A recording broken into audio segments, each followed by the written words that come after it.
Markets are mixed this morning as investors digest the final inflation reading of 2023 PCE. As investors look to a potential Santa Claus rally to close out the year, attention is shifting to 2024. So to tell us more on what she's expecting, we've got Michelle Snyder, marketgauge.com partner and director of trading, research, and education here with us, and good friend of the show as well. Michelle, great to see you here. So Mish, as we think about what the technicals are telling us going into and perhaps to kick off a potential Santa Claus rally, how strong is the technical case here?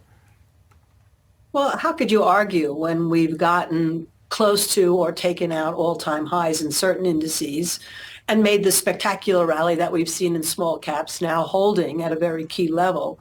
So one would have to think, apart from any kind of consequential thing that happens in the world, which of course, we've got these powder kegs all over, that we should at least hold relatively steady into the end of this year. And in January, start out well. Of course, the Fed has a lot to do with it, and today's numbers really support that. So at this point, we're saying that I think the real growth for next year will be more in the small caps and in the manufacturing industrials. Obviously, the Dow has been the champion so far the last couple of months. See no reason for that to continue right now. So, Mish, when you're trying to figure out some of those positions or plays that are better positioned than others, you just mentioned some of the names that are at the top of your list. In terms of investment themes, when you're taking a look at some of the technicals and some of the levels here that we are hovering as we start 2024, what's at the top of the list in terms of what you like and why? Well, I have to say gold. I mean, it's separate from everything we just talked about, right? The roseate picture. But gold, even this morning before it opens, is going near all-time highs. And to me, what it's really telling you right now is, regardless of what's happening, gold is a safety blanket that I think everybody needs to have. And even though this year it hasn't had quite the stellar returns that we've seen in so many other areas, I think that could really change as we go into 2024. And that would also mean silver and probably some of the industrial metals. So that might be the safest call out, I can say right now. But there are other areas I'm looking at as well. What was very interesting to me over the last few months was this sort of you only live once attitude by consumers. Consumers have really helped keep this market up, even though we know that if you look under the surface, there's been a lot of problems with credit card delinquencies and high interest rates, et cetera. They're still out there, even though Nike had the poor earnings. They have actually done what they needed to do to get us to this point.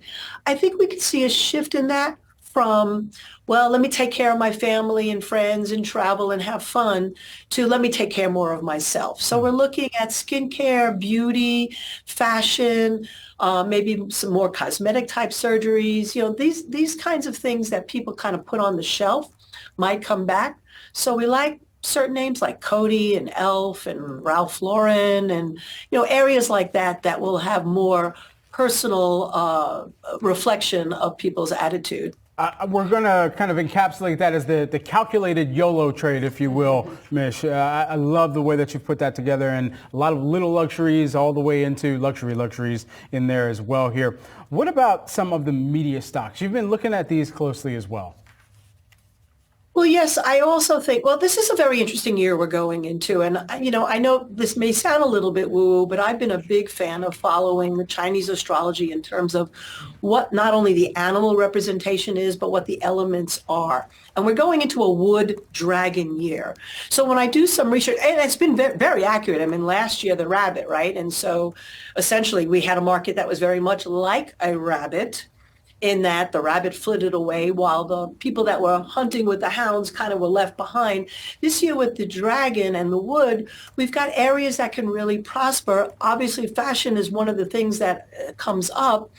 But also, in terms of this whole wood thing, the media and people going out and enjoying themselves is another possibility.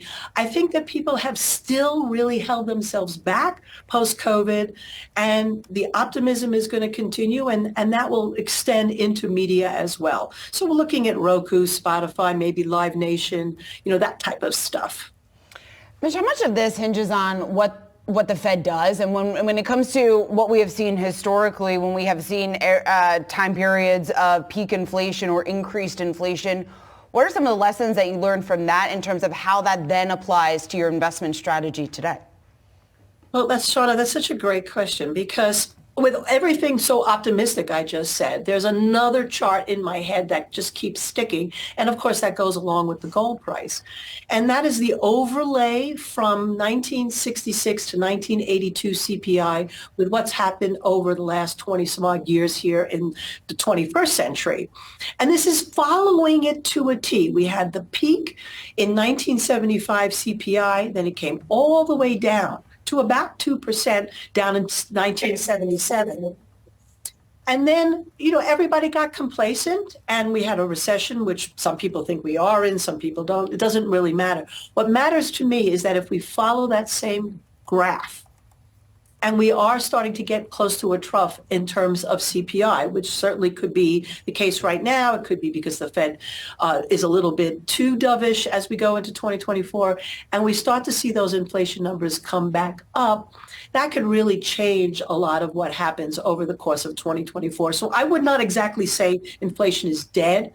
I would just say right now it's rhyming with history. All right, and something we are obviously going to continue to watch as we look ahead to the new year. Michelle Schneider, always great to have you here, marketgauge.com partner and director of trading, research, and education. Thanks so much, Mish. Happy holidays. You too.